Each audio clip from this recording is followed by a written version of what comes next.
Zhang Suixiang is going in search of drinking water. It's a long trek from her home. She makes this journey every week, in good weather or bad. She has no choice. 那拉是通水，上12路拉去呢，拉来水那是通水出2缸能吃1个礼拜。光吃，那个货，不能死上。 Her husband is busy farming, and children are away at school. She must manage this on her own.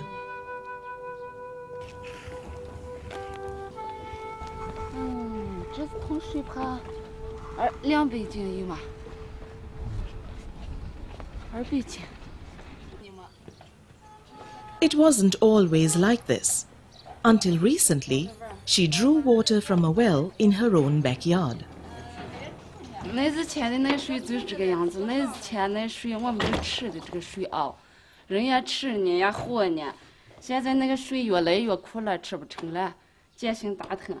我们就在外面吃，那个拉个车夹子车，装个桶啊，他就到外面吃，就买的水吃的。 The irony is that they live quite close to the Yellow River, the 6th longest in the world. Over the past 20 years, people here have watched how their water supply became more scarce and more polluted. Zhang's husband Wang Yulin knows this all too well. 原来我们这个地方的籽啥都能长，种粮也能种，种瓜也能种，还长得还长东西。我小的时候，现在瓜能长这么大，没穗子能长这么长。现在没了，现在不可能。 When the river water became too dirty to use, people here started tapping groundwater. They dug wells, and water was never too deep, but not for long. 以前的话挖2米子才有水，现在是挖5到6米才能接上水。但是这个水质还是不好，还是咸的很，有盐碱的。 The people of Wujiatong are literally running out of water. What little they can find is often not fit for drinking or household use. It's a problem shared by millions of other people across China. This village is close to Lunshu, the capital city of Gansu province in northwestern China. For centuries, it was a gateway to Central Asia. Today, it's a modern city of over 3 million people. Lunshu is located on the upper course of the Yellow River, soon after the river emerges from the mountains. The river flows from west to east through China on a journey of more than 5,000 kilometers. Locals call it the Huanghe River, and its basin is known as the cradle of Chinese civilization. It has been associated with China's prosperity for thousands of years. The Yellow River Basin is home to nearly 1/3 of China's population. It grows a good part of the country's food and also produces half of the coal and 1/4 of the petroleum. All this has come with a high environmental cost. Today, the river carries a heavy load of pollutants and sediments. And by the late 1990s, downstream Yellow River was running completely dry for part of the year, because its waters were dammed upstream for irrigation and power generation. Most part of Huanghe River is located under the semi-arid and arid zone. Especially the middle region is in the loose plateau where the erosion is very serious, and it's the source of the sediment of the Huanghe River. So this sediment really causes the big problem for the health of the Huanghe River basin. Coping with too much or too little water is always a challenge in the Yellow River Basin. It receives 2/3 of annual rainfall during a few weeks from July to September. As a result, floods often alternate with droughts. A new study cautions that climate change can aggravate the existing challenges of managing the Yellow River waters.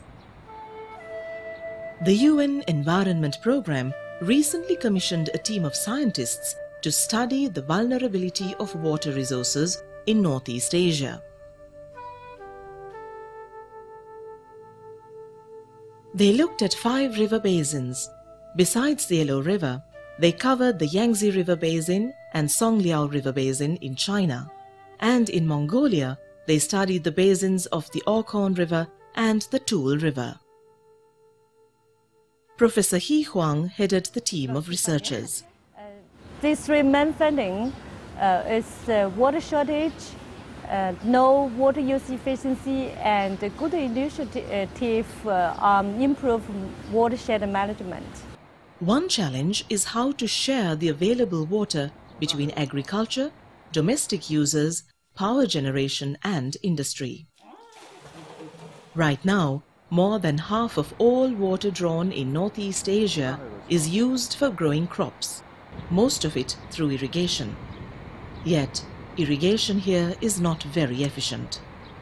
I think we have to find some way to reuse these the waters used in agricultural sector. Right now, these waters used in agriculture, they just flow downstreams. And so if we can find a way to reuse, recycle this water, we could save a lot of waters. In recent years, experts have pointed out ways to use water more efficiently.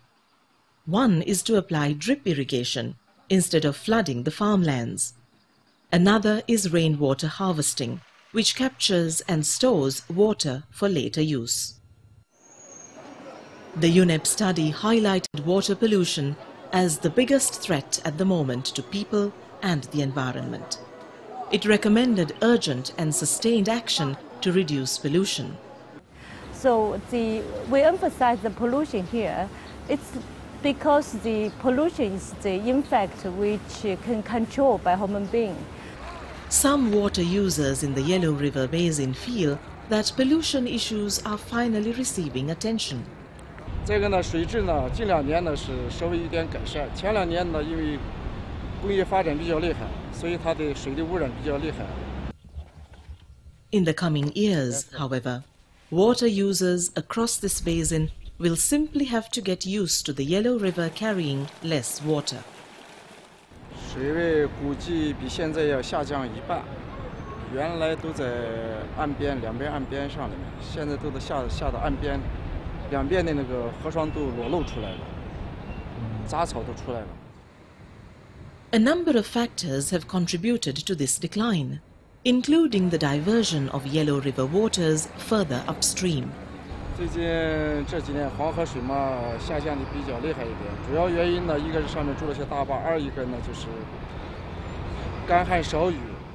Scientists confirm what ordinary people have noticed.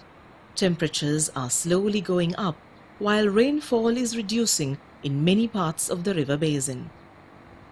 Lakes and wetlands are shrinking in size. For this and other river basins in Northeast Asia, the UNEP study has strongly recommended what is known as integrated water resource management.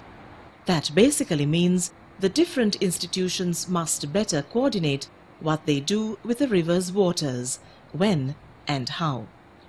Unless we deal with these issues together in an integrated manner, and it is not easy to tackle the water resource issues in this region. And climate change, this will be the big challenge in the future.